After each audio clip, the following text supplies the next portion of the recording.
El Colegio Profesional Superación Magisterial Hondureño, Colprosuma, nació en la lucha y vivirá en la lucha por la defensa de la educación pública, el rescate del aula de clases y la defensa de los derechos del Magisterio Nacional. A continuación, nuestro programa Acontecer Colprosuma.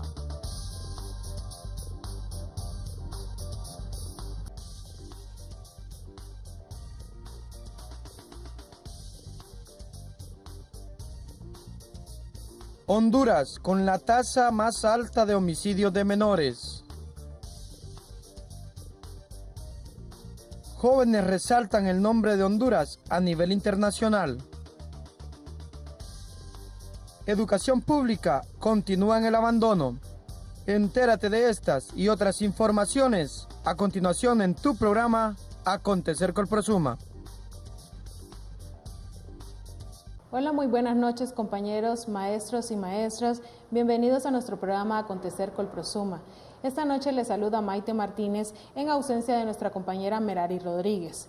Agradecemos a todos el favor de su atención. De manera inmediata comenzamos con las informaciones. Y es que Honduras cuenta con la tasa más alta de muertes en menores. Veamos.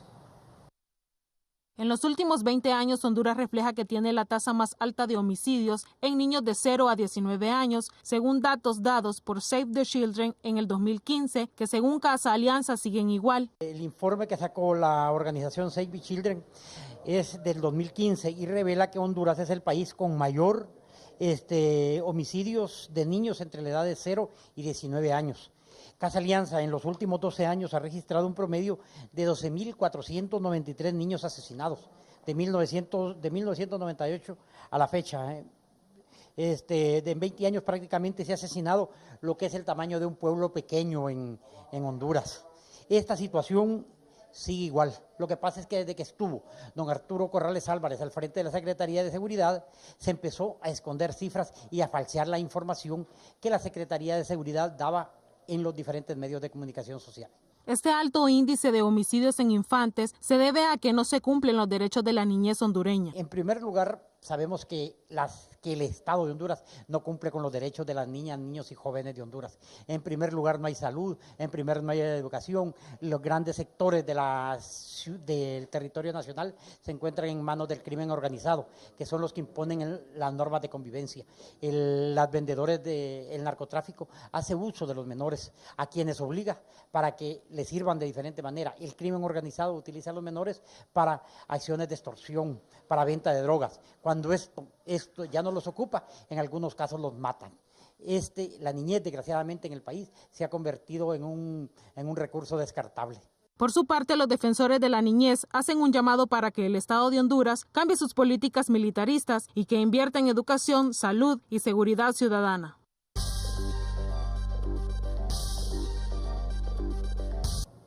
Y siguiendo con las informaciones, también los docentes y padres de familia del Centro Educativo Luis Landa, ubicado en el Valle de Amarateca, se unen y realizan actividades para construir un escenario en su centro educativo. Ante la falta de inversión en los centros educativos para espacios recreativos y cívicos, los docentes del Centro Luis Landa, ubicado en el caserío del Reventón, en Amarateca, se ven en la obligación de realizar actividades con los padres de familia y vecinos. El proyecto se está llevando a cabo con esfuerzo y mancomunado con los docentes, haciendo actividades para tratar de ejercer y terminar este proyecto tan importante para los niños como para la comunidad en sí. Una vez ya terminado este proyecto, pues se pueden hacer diferentes actividades conjuntamente con los padres y madres de familia. Por su parte, la Sociedad de Padres de Familia ha unido esfuerzos para lograr la construcción del escenario en su centro educativo. Esta obra nosotros lo estamos haciendo porque nosotros alquilamos lo que ustedes miran aquí, el salón que está al frente, nosotros ahí hasta dañados, no podemos andar moviendo los alumnos de aquí de la escuela Luis Landa. Entonces los padres de familia hemos decidido hacer mejor un propio escenario, ¿verdad? Además, las madres de familia realizan actividades aparte para poder darle la merienda a todos los niños y niñas. Todos los padres colaboramos o hacemos actividades para los niños, ¿verdad? Para darles su merienda.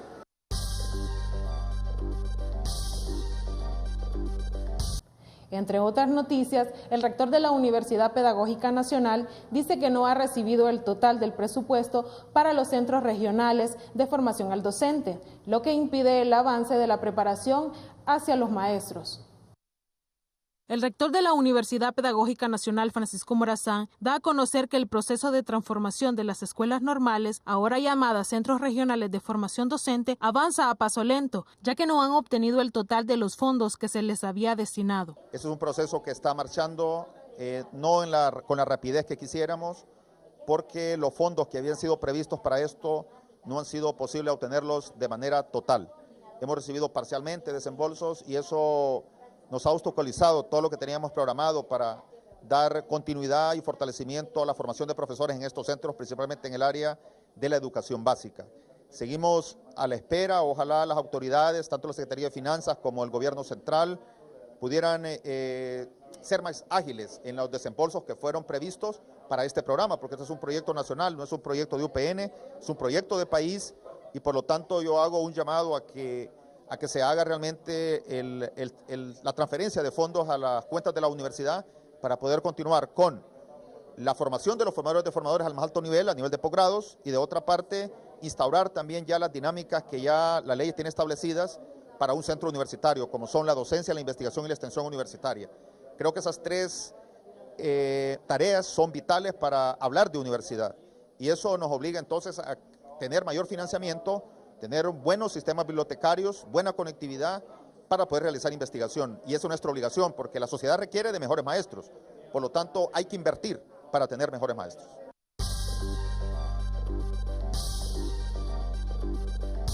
Y en anterior a la semana de receso, se concluyó con la evaluación del primer semestre del año lectivo. La semana anterior se concluyó con la evaluación del primer semestre del año lectivo por parte de los docentes. Los niños van sin tareas porque igual el tercer periodo iniciaríamos hasta la semana después de que regresen los niños. Ellos van a descansar para prepararse para estos otros 2 periodos que nos faltan en el año. Ahora, siempre todos los años hacemos un informe para ver el rendimiento en el nivel que están los niños entre los 2 periodos, el primero y segundo, pero este año todavía no hemos recibido ninguna notificación para ver si vamos a trabajar los docentes con esta información. Suficiente material didáctico no, ¿verdad? Porque aquí siempre trabajamos con lo que los padres pueden aportar, por ejemplo, sus cuadernos, sus libritos, pero sí, en lo que nosotros podemos como docentes colaborar con los niños, pues lo hemos hecho muy bien, los niños han aprendido mucho, ¿verdad? Con los libros, con los pocos que tenemos, porque aún escasos de libros estamos, casi no tenemos, pero tratamos de lograr los estándares que nos pide el DCNB.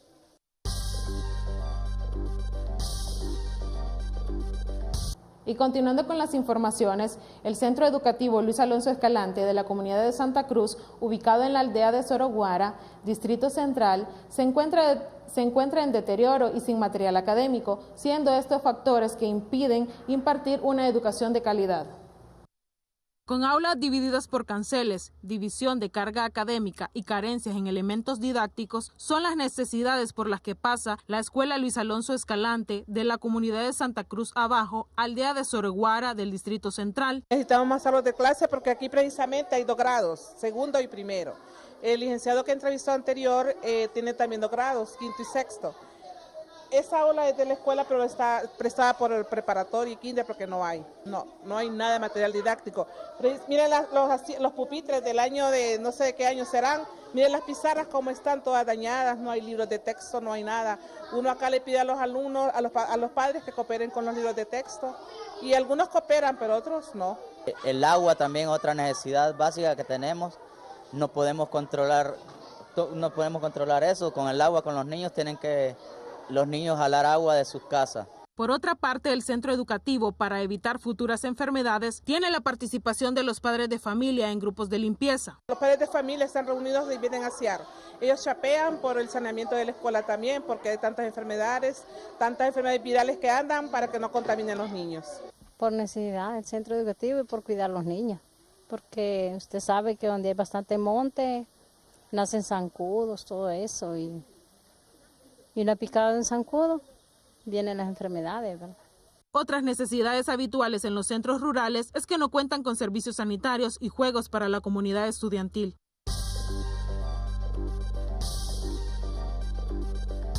Y cambiando de tema, pero siempre de interés nacional, los defensores de la niñez se encuentran preocupados por la aplicación de la Ley Tolerancia Cero implementada por el gobierno estadounidense.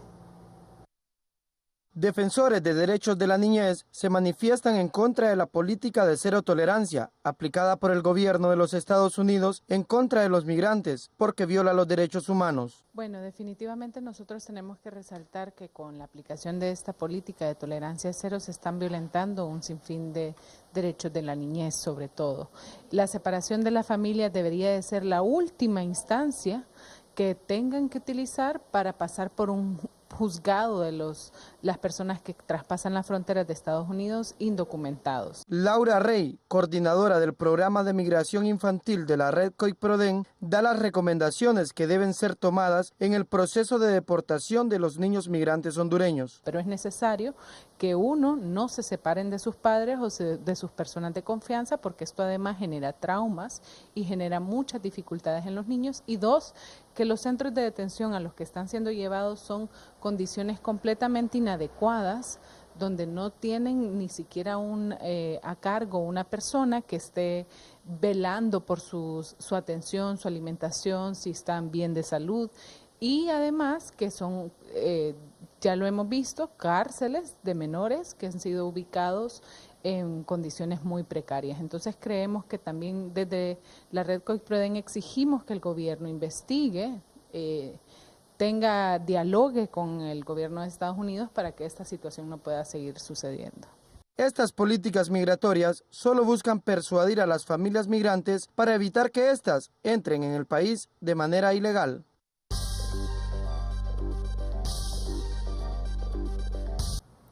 También los jóvenes de educación media resaltan el nombre de Honduras en la Olimpiada Centroamericana de Matemáticas, donde se obtuvieron 2 medallas de bronce, por lo cual la Universidad Pedagógica Nacional brinda reconocimiento a los alumnos. Asimismo, se presentó a los alumnos de la carrera de Matemáticas que participarán en la Olimpiada Mundial en Rumanía. La Universidad Pedagógica Nacional Francisco Morazán llevó a cabo un acto de reconocimiento a los jóvenes que ganaron medalla de bronce en la Olimpiada Centroamericana de Matemáticas que se realizó en Cuba. Hace un par de semanas se participó en la Olimpiada de Centroamérica y el Caribe que se desarrolló en La Habana, Cuba, donde nuestro país obtuvo medallas de bronce, 3 medallas de bronce, y para nosotros es de suma satisfacción porque son evidencias concretas de que Honduras cuenta con talento humano en el nivel de la educación media, y por lo tanto es nuestra obligación hacer trabajo para identificar a estos jóvenes que tienen esos talentos, principalmente en el área de la matemática, que es lo que este programa trabaja. De nuestra parte, como autoridad de esta institución, nos sentimos muy comprometidos a seguir gestionando tanto fondos como otro tipo de recursos logísticos que son también importantes para que este programa pueda ser sostenible en el tiempo. Los alumnos ganadores expresaron cuáles fueron sus expectativas y motivan a la población estudiantil para que sigan sus sueños. Nosotros con mis compañeros, toda la delegación de Honduras, llevamos una buena expectativa, ya que habíamos recibido varios entrenamientos a lo largo de este año y el año pasado. Asimismo, se presentó a los estudiantes que participarán en la Olimpiada Mundial de Matemáticas en Rumanía, quienes expresan su motivación y la alegría de llevar el nombre de Honduras en alto en esta competencia. Bueno, la competencia es muy difícil, entonces el objetivo es hacer lo mejor que podamos. Mi familia, por todo el apoyo que me han dado, todo lo que han hecho para que yo pueda estar aquí, y los tutores de la pedagógica, porque ellos son los que nos han entrenado y es su logro también. Voy a competir y a dar lo mejor de mí y espero poder alcanzar algún reconocimiento. Yo he estado esperando mucho tiempo para que llegue este momento porque era mi sueño poder representar a Honduras en esta Olimpiada. Siento que para cualquier persona que tiene la dicha de representar a su país es un muy gran honor y espero poner en alto el nombre de Honduras.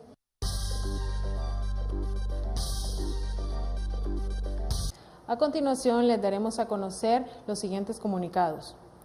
La Comisión Fiscalizadora convoca este viernes 6 de julio las seccionales y la Junta Departamental de Choluteca en Casa Colprosuma a las 9 de la mañana para su respectiva fiscalización.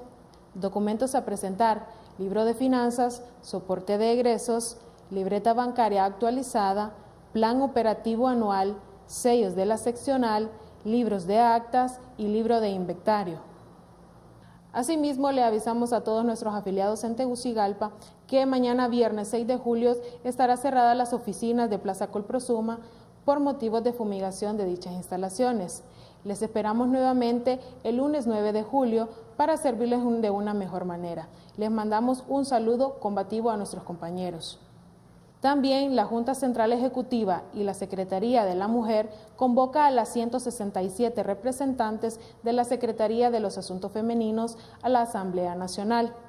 El día 27 de julio, lugar en Ciguatepeque a las 8 de la mañana. Rescatemos el aula de clases, defendamos la escuela pública.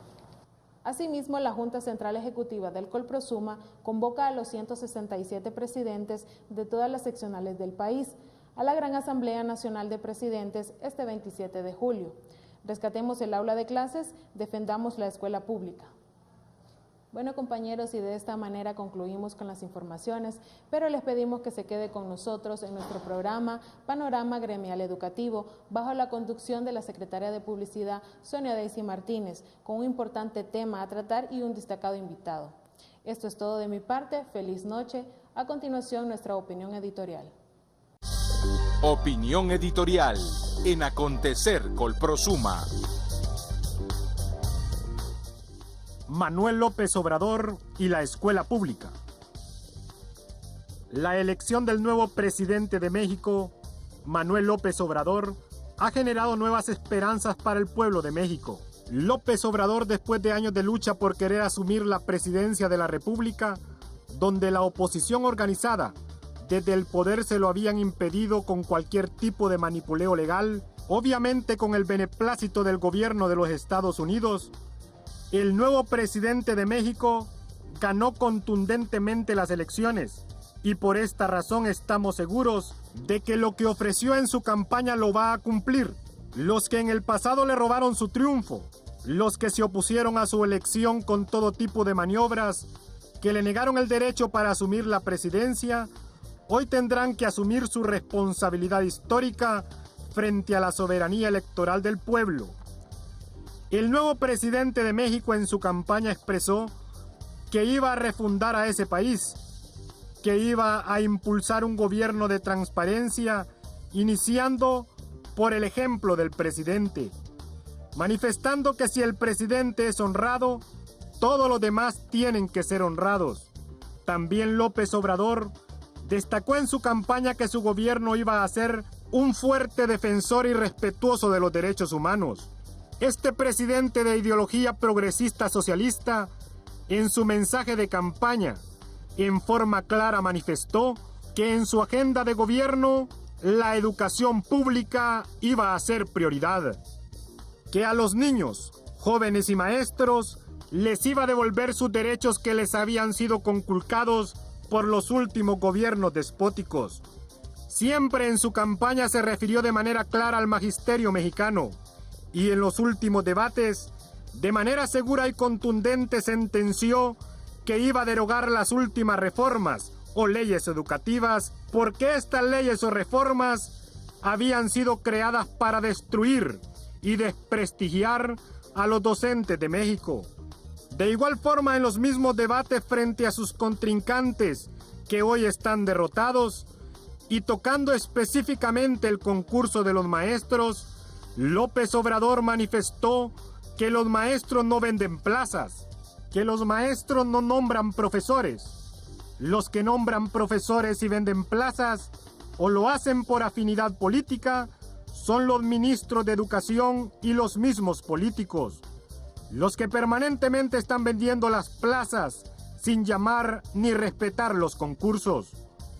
Pero lo más importante, siempre refiriéndose a la educación pública, en lo expresado por este nuevo presidente, que mucho se parece al presidente Mojica, es que reiterativamente manifestó que la nueva ley o las reformas educativas iban a ser totalmente eliminadas porque esa ley destruía los derechos de los docentes. Además, el respeto a sus conquistas, la dignidad a su noble labor, a que tienen derecho los docentes les iban a ser devueltos. Mencionamos al presidente Mujica porque, al igual a López Obrador, los dos han expresado que los docentes en la sociedad son los que mejor deben estar pagados. Sin embargo, aquí en Honduras, este gobierno, al igual que los gobiernos anteriores en México, aprobaron leyes para destruir al magisterio. Nos quitaron parcialmente el estatuto del docente y nos impusieron la ley fundamental para de manera directa quitarnos nuestra estabilidad laboral, la escala salarial, el derecho a concurso de los nuevos docentes y desde luego a recibir anualmente nuestros ajustes salariales que de acuerdo a la ley nos corresponde por nuestra digna y ardua labor. La llegada del nuevo presidente de México nos llena de alegría, por el pueblo y por la educación pública, por ese gran país donde los docentes también son nuestros amigos y sufren los mismos problemas que sufrimos los maestros de Honduras. Los maestros hondureños no estamos derrotados ni frustrados, estamos con la frente en alto y somos un sector digno que educa a esta sociedad para un futuro mejor. Trabajamos con salarios bajos, en centros educativos destruidos, con niños y jóvenes con hambre, perseguidos y discriminados por el actual gobierno. Pero los colegios magisteriales y sus líderes mantenemos firme nuestra lucha en la exigencia que es urgente que se nos haga un ajuste salarial de acuerdo y como manda la ley. Algunos mandan mensajes para confundir y desmotivar al magisterio, los cuales no son necesarios porque el magisterio está claro hacia dónde va caminando. Con el conocimiento, la inteligencia, con la disciplina estratégica, lograremos que el gobierno respete y nos devuelva nuestros derechos y leyes. Hemos sufrido discriminación, persecución, desprestigio durante los últimos años. De tal manera que no nos vamos a desesperar, no vamos a construir discursos que nos dividan. Todo lo contrario, nos vamos a unir para esperar el momento en que nuestras conquistas y reivindicaciones no sean devueltas. Enviamos un abrazo fuerte a los compañeros maestros de México, porque al ganar las elecciones, López Obrador también ganó la educación pública. Defendamos la escuela pública, rescatemos el aula de clases, porque nos asiste la razón, persistimos en la lucha. Junta Central Ejecutiva del Colprosuma.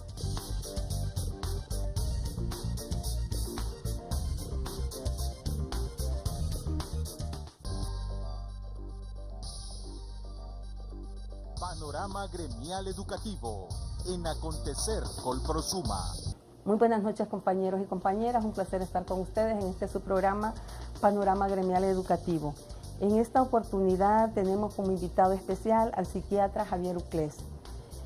Bienvenido, doctor, y un placer tenerlo aquí en este segmento. Mucho gusto.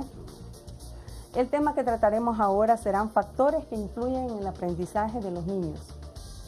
Sabemos, doctor, que en Honduras está pasando una etapa crítica, donde la educación de nuestro país pues está cada día muriendo. Cada año la deserción escolar aumenta, los centros educativos destruidos y el alto índice de inseguridad son factores de un gobierno que va en decadencia. Honduras tiene un alto índice de violencia que se da básicamente en los hogares de nuestra sociedad y en el entorno educativo maestro-alumno. En esta ocasión estaremos abordando el tema, como lo dijimos al inicio, factores que influyen en el aprendizaje del niño, donde expondremos desde dónde nace el aprendizaje y qué recomendaciones podemos dar al docente para que pueda mejorar el aprendizaje en el educando. Tenemos, doctor, que hay una investigación de la Universidad Autónoma de Honduras, donde dice que los escolares que viven en ambiente de violencia presentan problemas de aprendizaje. Nos gustaría escuchar su opinión en cuanto a esta investigación que se ha dado. Bueno, en primer lugar, pues quiero felicitar a la institución Colprosuma, porque creo que es muy importante este programa. Creo que el hecho de que se mantengan en contacto con los directivos, con los afiliados, y que se retroalimenten a su vez de lo que los afiliados aporten, creo que eso significa que hay armonía y que hay ayuda y apoyo en las dos vías. Por un lado. Por otro lado, creo que el tema es bien grande, bien amplio, y hay múltiples factores. En sí, pues yo creo que hay tres grandes segmentos que tienen que ver en la educación, que es la sociedad y básicamente la familia. Dos, el sistema educativo. Tres, el Estado, en las condiciones en que el Estado pueda o no aportar y qué tanto compromiso y qué tanto interés tenga el Estado en ayudarle. Personalmente yo he sido un admirador de los maestros, el trabajo, la responsabilidad que tienen los maestros. O sea, los maestros son los que enseñan a escribir y a leer. Y eso parece muy sencillo en ese par de palabras, pero eso ahí es donde se define casi la vida y el destino de un muchacho. Entonces, eso es esencial, es necesario saber leer y escribir, y yo creo que la responsabilidad de los maestros es grande en ese sentido. Sé que tienen pues grandes dificultades, estoy enterado de que tienen salarios muy bajos, no hay incentivos, el gobierno como que no le interesara ni la educación, ni los alumnos, ni los maestros, salarios muy bajos, situaciones muy difíciles económicas, y luego también vienen otro tipo de cantidades de problemas que los vamos a ir hablando ahí en el transcurrir. Pero yo creo que sí, el blanco, la meta de los maestros, pues es enseñarle a los niños lo que ellos saben, lo que deben de saber, y sobre todo que a mí me preocupa hace mucho, me preocupa la niñez, y creo yo que la niñez no se está respetando en Honduras, no se está cuidando. Los niños deben de cuidarse como un tesoro, como una joya, como un diamante, como una veta de oro, en donde cada día hay más y cada día hay más, y creo que no se da ese respeto, ni esa cortesía, ni esa atención. Y yo creo que esto desde hace mucho tiempo he tenido oportunidad de platicar con maestros, y efectivamente, pues no es que se quejan, sino que siempre uno les pregunta y cuentan la situación en que están.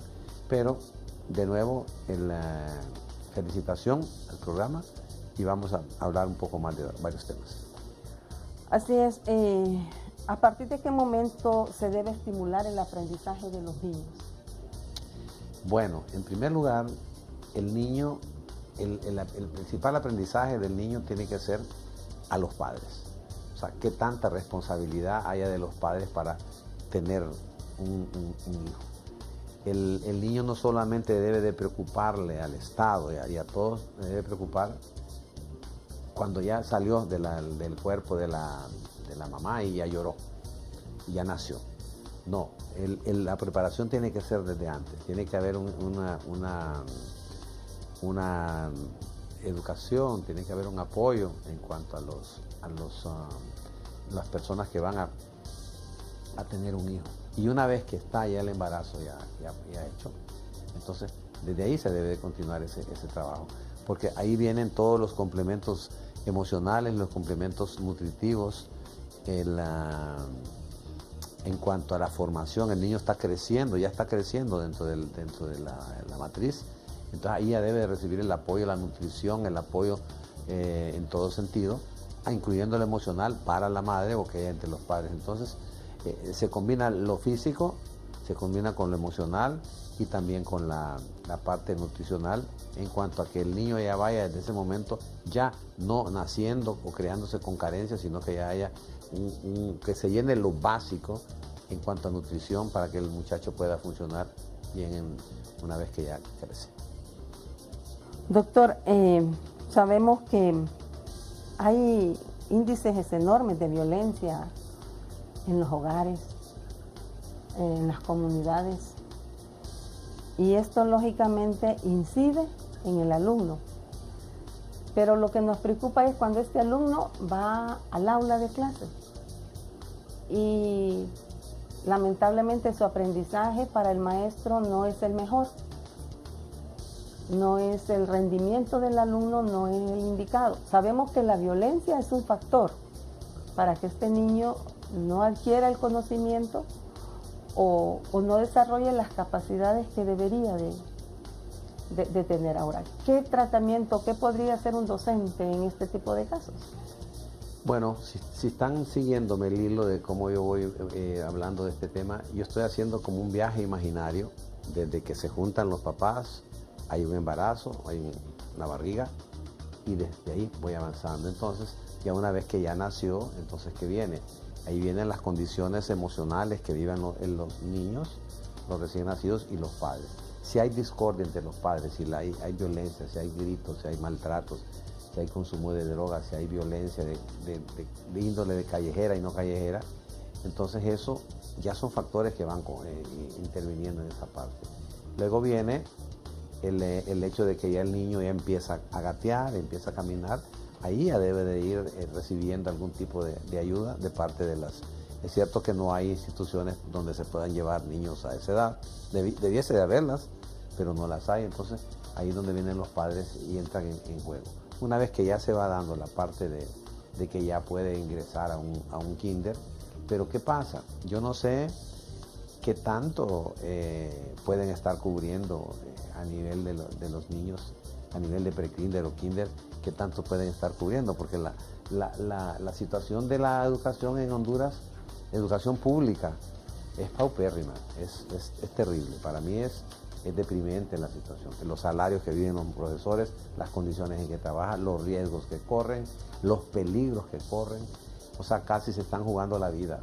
Es difícil en Honduras ser maestro y dar clase en el sistema público. ¿Qué pasa entonces? Una vez que si hay violencia en las escuelas, entonces los niños ya empiezan a tener efectos de tipo emocional y ya no pueden tenerla. Si no nacieron con las suficientes condiciones nutricionales, entonces van a tener problemas. Entonces de nada sirve que estemos apoyando el nacimiento si no se le cubren las necesidades básicas. Entonces esto es una cadena, la cadena de educación, digamos. Entonces, ¿qué sucede? Cuando ya el niño ya puede caminar y hay violencia en la casa o es hijo de gente que son muy agresivos, entonces de ahí el muchacho ya viene, ya hay problemas. El niño por estar pendiente o estresado, porque hay que entenderlo, los niños se estresan, no es que el niño cuando ya tiene 10 o 11 años es que ya capta el estrés, no, el niño el estrés vive y siente el estrés desde que está en el cuerpo de la madre, desde ahí siente el estrés, está comprobado eso. Entonces vienen todos los factores dentro de la casa, primero dentro de su cuna, qué pasa en su cuna, qué pasa en la cama, qué pasa en su cuarto, qué pasa en la casa donde vive y qué pasa en el entorno. Ahí va empezando ya el avanzar. Y después ya cuando empieza a entrar a la escuela de cualquier índole, viene todo el ambiente que haya para llegar en las escuelas, la violencia que puede haber en las escuelas, el bullying, buleadores y buleados, el comportamiento el trayecto que él tiene que vivir y el riesgo que tiene que correr el niño. Entonces, creo yo que nuestro país tiene un alto índice de violencia y un alto índice de estrés. Nosotros, yo lo paso afirmando, que en nuestro país la salud mental está perdida. ¿Qué significa? Que ya Honduras, el hondureño y Honduras ya no es el hondureño de antes, el hondureño es diferente, es mucho más retraído, mucho más agresivo también, mucho más violento y mucho más afectado anímicamente. Entonces, todos estos factores, a medida que el niño va creciendo, los riesgos van aumentando.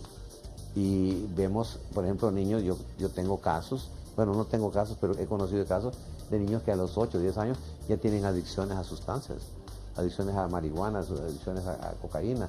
¿Por qué? Porque han sido reclutados por los vendedores, porque ese es otro problema también, que nosotros hace muchos años solo era tránsito de drogas, ahora aquí se producen las drogas, aquí se consumen las drogas, aquí se venden las drogas y aquí se trafican las drogas. Entonces, todo está en contra el niño el hondureño tiene que luchar mucho más contra un montón de obstáculos que cuesta superarlos. Así es. Casa Alianza, doctor, ha brindado un informe donde dice que en los últimos 20 años se han registrado 12.493 asesinatos en niños y niñas.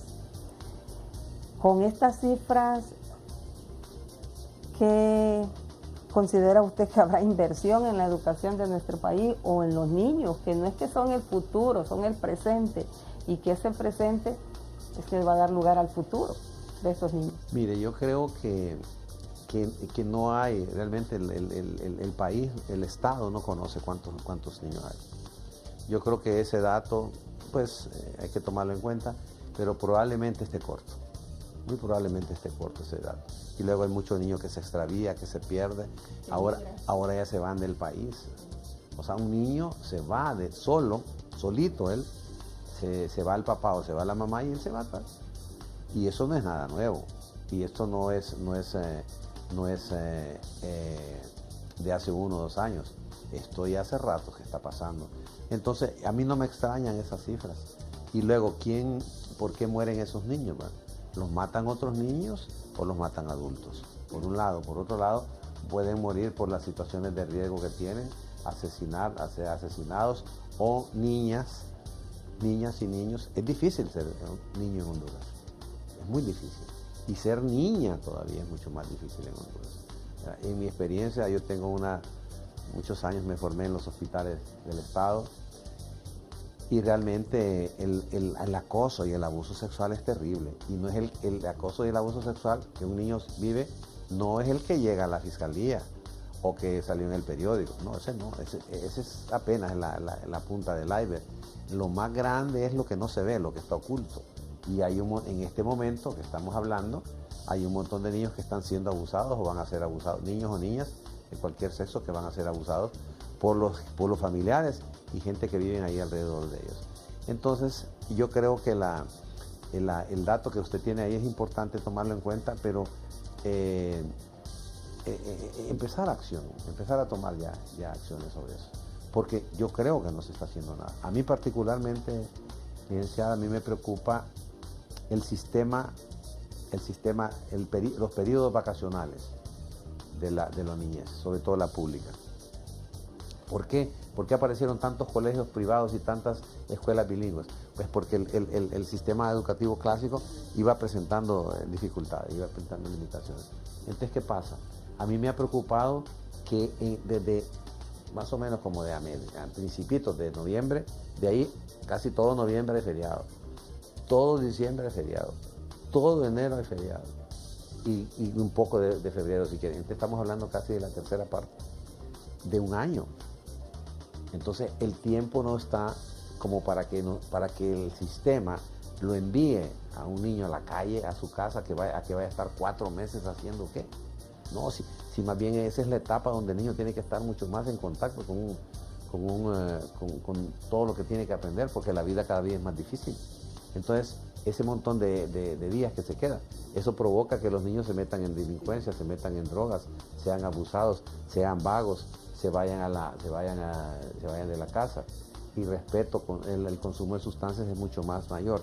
Entonces, a mí me gustaría, y ese es yo hasta le he puesto un nombre que yo dice un periodo preventivo, o un periodo de prevención del delito en los niños o de las situaciones que vayan a tener posteriormente, porque quedan demasiados días holgazaneando, haraganeando en la casa, haciendo nada, viendo pornografía, violencia, conociendo de cosas que no son necesariamente productivas. Yo lo cuento como una recomendación. Me imagino que no será tomada en cuenta, pero yo siempre la digo porque me parece que no es justo que los niños se dejen tanto tiempo libres y sueltos ante el riesgo que tenemos inmenso. Pero ahí, doctor, intervendría la parte de formación de los padres, porque un alumno o un hijo que esté tanto tiempo en su periodo vacacional, tendría que ser los padres los que buscaran las actividades que permitan al niño entretenerse, aprender o mejorar su conducta. Claro, estoy de acuerdo. O sea, yo digo que hay que hacer algo. ¿cómo puede hacer? Entonces volvemos a lo mismo, el segmento de padres que participe, el segmento del Estado que participe, maestros que participen, el alumno mismo y la sociedad en sí.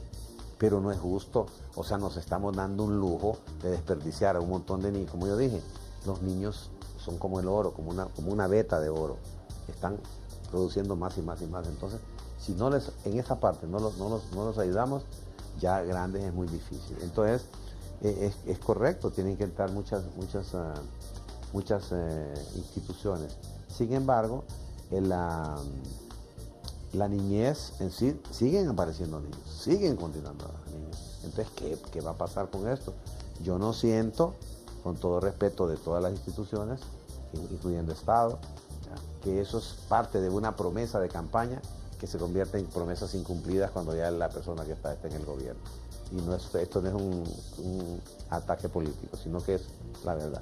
Entonces yo creo que por lo menos si se revisase un poco algún tipo de sistema, ahora hay electrónica, ahora hay computadora, hay muchas cosas que se pueden utilizar, pero estamos muy quietos con un sistema educativo que está atrasado, con un sistema que a lo mejor no se ha revisado y que bueno, por ejemplo los maestros, ¿cómo es posible que un maestro tiene ahorita un salario de 9.000, el salario mínimo es de 9.000 lempiras y con 20 o 30 años de trabajar va a ganar 20 o 25.000 lempiras?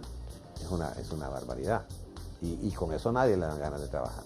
Entonces, repito, yo soy admirador de los maestros y se merecen lo justo. Pero ¿dónde tiene que salir eso? Tiene que salir del dinero del Estado. Y si el Estado no le interesa eso, entonces se vuelve muy difícil. Sí, porque la verdad, doctor, es que la inversión en educación se ha reducido. El presupuesto de educación hace 2, 3, 4 años viene reduciéndose, no ha aumentado, se ha reducido. Y si usted puede ver, hay otro tipo de renglones o para otras áreas que hay mucho presupuesto, pero no para educación, que fundamentalmente para que un país cambie, se desarrolle. La educación, licenciada, como la salud, que yo conozco más el campo de la salud, para mí están abandonadas. Están totalmente abandonadas. Educación y salud, que son muy bonitos temas de campaña, de promesas de campaña, pero que son promesas no cumplidas.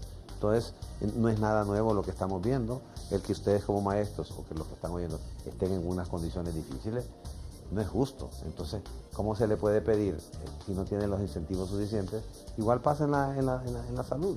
O sea, yo conozco bien el campo de salud y me responsabilizo de lo que digo. La salud está completamente abandonada, pero no es de hoy, es de siempre. Desde que yo estudiaba estaban los hospitales en unas condiciones caóticas. Yo estudié en una escuela pública y yo me la pasé linda en esa escuela.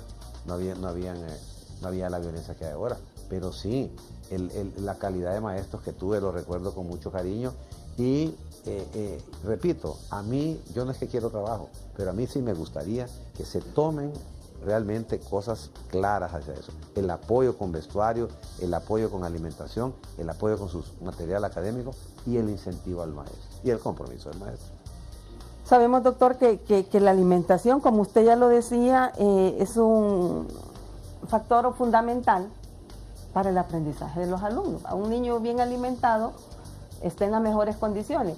En los centros educativos, en algunos, porque no vamos a generalizar, se da una merienda escolar, pero consideramos que no es la idónea, no es la correcta para la alimentación de estos niños, que de repente con ellos se piensa mantener al alumno en el aula, pero no es esa alimentación básica necesaria para el alumno. Bueno, todo es científico, ¿eh? ¿Por qué en este mundial de fútbol? Porque está lleno de equipos que son de países grandes, poderosos. Porque son los países que tienen mayores recursos para poder ayudar a su niñez. Entonces nosotros, en nuestro país, pues necesitamos eso. Realmente que debe de haber una esperanza para que los padres pues no se recuesten tanto en el Estado y que el Estado les resuelva todo. Es que el Estado me lo dé, es que el Estado me lo dé. No, los padres tenemos una responsabilidad. Entonces, ¿pero qué es lo que sucede? No hay un diálogo. Aquí se está hablando de diálogos diálogos de políticos, pero no hay un diálogo entre el gobierno actual y la gente que trabaja con esto, los maestros que están en eso. No hay. Me da la sensación como que están peleados, como que no se quieren, como que están hay un antagonismo terrible y una confrontación permanente. Entonces, al final, ¿quién sale perjudicado? Si el niño no comió bien, su embarazo fue de mala calidad, su nacimiento fue de mala calidad, entonces, las cosas que recibió de niñez y ya de adulto no recibió nada, entonces, ¿qué nos espera? Lo que vamos a producir es nada de buena calidad, que hace que más bien, en lugar de ser una solución, la niñez de hoy puede ser la solución del futuro, entonces puede ser que no se convierta en una solución, sino que ese muchacho se convierta en una complicación o en un problema. Doctor, generalmente los docentes en el aula tienen entre 35, 40 y hasta 50 alumnos. Como psiquiatra, ¿cuáles serían las recomendaciones para los docentes que a diario viven con los alumnos que llegan de un ambiente violento, de hogares donde se da quizás la violencia intrafamiliar, o que en el mismo barrio los compañeritos, los amigos se pelean, hay violencia? ¿Cuáles serían las recomendaciones? ¿Cuál sería para el docente las recomendaciones específicas para el trato con ese alumno? Bueno, yo con el cálculo del programa yo he dejado una parte que es importante, y es que la dejé, no porque la dejé por último, es menos importante, y es hablar de Dios.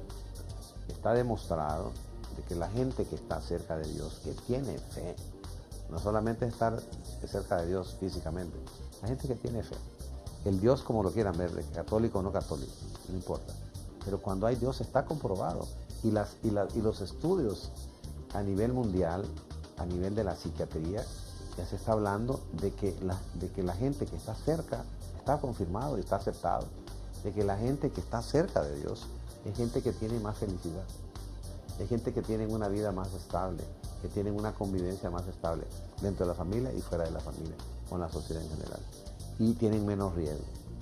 No es que estos son milagros que se piden, no, pero sí se requiere de tener creencia en Dios. Y el complemento de todo esto es las ayudas que se puedan recibir a nivel de alimentación, yo dije todos los pasos desde que el niño está naciendo. Si esos se cumplen, yo creo que a nosotros nos espera un mejor futuro. Pero si no se cumplen esas necesidades, entonces va a ser un poco difícil, porque está comprobado que un cerebro de un niño, una mente de un niño que sufre violencia, que ve que su papá golpea a su mamá, o que la abandona, o que el papá se fue de la casa. Antes nos hablaban a nosotros en las escuelas de que el lugar era la familia, el papá, la mamá y los niños. Después esa figura fue desapareciendo, se quedó mutilada y desapareció el papá en la práctica. Y después, a raíz de que se va el papá de la casa, entonces mamá tiene que buscar de qué vivir. Y va a buscar trabajos legales o ilegales para buscar comida. Y luego los niños ya están casi en condición de abandono. Hay madres que que mueren, o que abandonan el hogar, o que se van para otro país. Entonces reciclan a la abuela. Abuela, véngase para acá, ayúdenos aquí a cuidar a estos niños. Entonces todo se ha ido cambiando, los patrones se han ido cambiando, y hay bastante situación difícil. O sea, el país está bien pobre, la corrupción ha hecho terrible daño. Y ¿qué pasa? Que ante esas dificultades está todo en contra. Entonces hay una condición de adversidad que lo que garantiza es de que la situación va a ser difícil, y que las posibilidades de que la persona se pierda en el camino pueden ser mayores a las que pudiese encarrilarse por un camino bueno. Ya un mensaje final, doctor, quizás para los compañeros docentes que yo sé que están viendo este programa y que les va a servir mucho a ellos para su labor diaria. Bueno, repito, yo respeto, admiro la profesión de maestro, de profesor o maestro, como le quieran llamar. No es fácil ser maestro, es complicado y es un gran compromiso, pero es como darle la llave al niño del futuro, darle como que aprenda a abrir una puerta. Exactamente eso, es enseñarle a leer y escribir, y que los conocimientos que vaya recibiendo son los que le van a servir en la vida, por un lado. Por otro lado, si los maestros no tienen mucho incentivo de tipo económico, de tipo emocional, y tienen mucho riesgo, pues yo no sé que no se me ocurre qué, pero tendría que ser el Estado mismo en que rescate, agarre la educación y diga, vamos a trabajar en educación. Pero si esos componentes no se están trabajando, va a ser bien difícil. Cuando yo lo decía antes, yo considero que la educación está abandonada. La educación ha bajado mucho de calidad y debería mejorarse en todo sentido. Y un niño más saludable, de mejores condiciones nutricionales, nos iría mejor. A los hondureños nos iría mejor. Entonces, ante una situación de tantas dificultades, empezar poquito a poquito, pero unidos, pero desunidos es muy difícil. Y peleando sectores contra otros es muy difícil. De tal manera que yo felicito nuevamente al Colprosuma, el programa que tienen, no porque haya salido yo hoy aquí, sino que les he expresado mi concepto. Yo respeto lo que es el maestro. Y en ese sentido, recomiendo que sigan, que luchen, que presenten sus cosas y que la gente que tiene responsabilidad, pues ya no represalias, porque si le aplican represalias a los maestros, dañan a los maestros y dañan a las niñas. Entonces es una bola de nieve que solo va produciendo después destrucción y abandono y atraso. Le agradecemos mucho, doctor, por todo este enfoque que nos ha dado. Sabemos que los compañeros van a tomar en cuenta todas esas recomendaciones y pues el tiempo que nos ha brindado para este programa. Le agradecemos mucho, compañeros. Buenas noches. Que descansen. Dios les bendiga. Hemos presentado su programa Acontecer Colprosuma. Será hasta el próximo jueves en una nueva emisión. Porque nos asiste la razón, persistimos en la lucha.